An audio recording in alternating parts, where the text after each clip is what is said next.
What's up, y'all? Welcome to another episode of What I've Been Learning. I've been reading Immanuel Kant.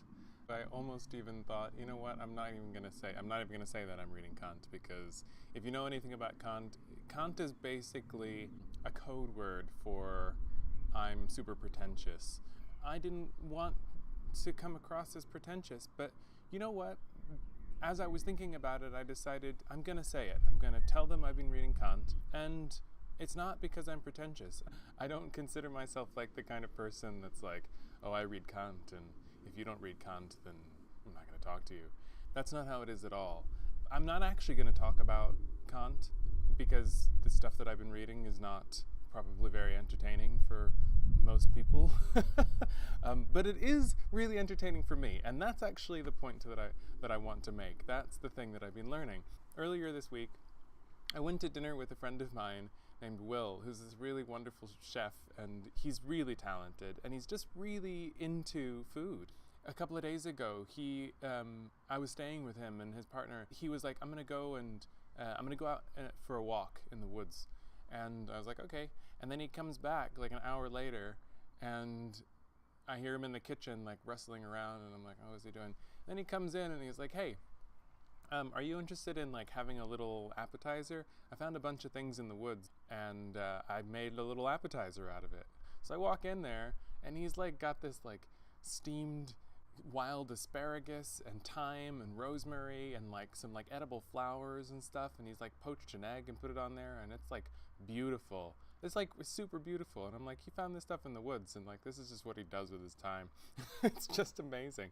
But anyway, I was having dinner with this guy. I took him to one of my favorite restaurants, and I was like, I'm really excited. I can't really think of many people in the world that I'd rather have this experience with than you, because I really just love how you talk about food. And I found that actually having talking with somebody while you're eating, especially with somebody who has a lot of knowledge about flavor and about the various things that go into making a good dish, it actually enhances the experience. I go to this cafe in Hamburg.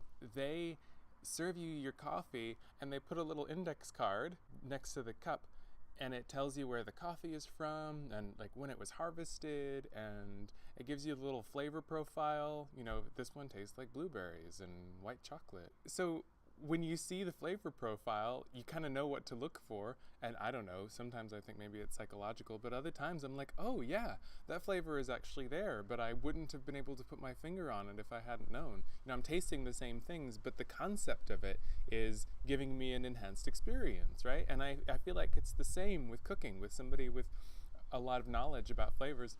I was like, I know I love this restaurant, and going there with him is going to be even make it even nicer. So I was telling him this, and he was like, you know, it's really nice that you say that, because I feel like I get really weird about food, and like I feel self-conscious around other people when I'm eating with them, because like I get really into explaining it and like philosophizing about it, and I feel like people get put off by that. And I was just like, wow, weird was not ever a word that entered my mind in that equation.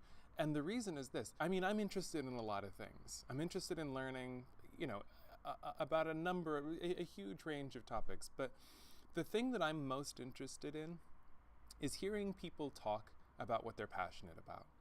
The thing that really brings me to life the most is when I can have a conversation with somebody who is genuinely into something, and I get to go on this journey with them that takes me and takes my mind into places that I'd never even knew existed.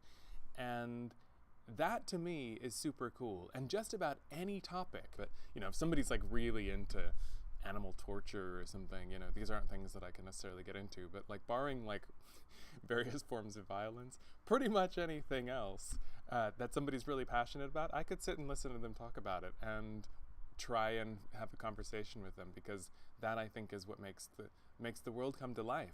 A lot of people are taught that to be really into something isn't cool. Like, in order to be cool, you have to be like detached and like, whatever. Like, you know, you sort of have to like make fun of people who are really into stuff. And that's really sad to me, because being cool is not it doesn't really serve much of a purpose. Whereas if you're really into something, if you're really passionate about something, if you're really interested in something, and you can share that with other people, that's what can change the world. When I feel passionate about something, if I'm talking about music, if I'm talking about ballet, or if I'm talking about food, is one of them for me too, if I'm talking about really good coffee, if I'm talking about the relationship between the brain and the body and how the mind works, if I'm talking about these things, and sometimes if I'm talking about Immanuel Kant, I get super excited. I get really into it. I know that something about me comes to life that isn't otherwise alive. When I can find that and share that with other people, that is what makes life worth living. So if you feel like you're really into something and you feel like you have to be ashamed of it for some reason because you think it's cooler to be ashamed, there's this really wonderful author, there's a British author called Matt Haig, who I've quoted a number of times before, and he recently sent out this tweet that said something to the effect of, "Don't try to be cool. Nothing good comes from being cool. What the world needs is not coolness, it's warmth." And I thought, wow, that's it. That is what the world needs. And so by pretending to not care, you're just cutting yourself off from the possibility of really having a genuine exchange with somebody.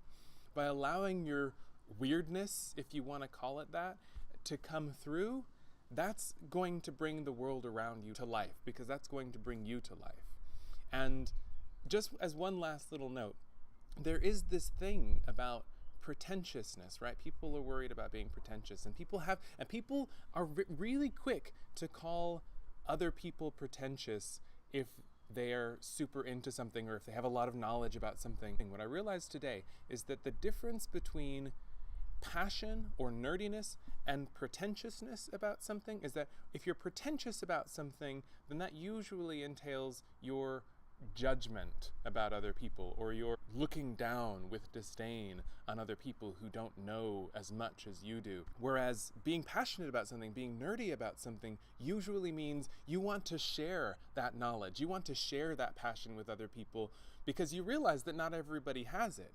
And maybe not everybody has to, but if you can find other people who are willing, who are open enough to share that experience with you, then that's where magic happens in life, man. That is exactly where it's at. And so if you have been made to feel weird before in your life because you really love something, because you're really interested in something, or if you've been made to feel nerdy in a negative way about something in your life, I just encourage you, open up about it. Allow yourself to be turned on by it, and then see what happens to the world around you. You're going to see an incredible difference, and you're going to notice that there are other people in the world who think the way that you do, who feel the way that you do, who share the same kinds of passions, and the world will be a better place just because of that. So I thank you for doing that. Thank you for joining me, and I look forward to seeing you again next week. Thank you very much. Goodbye.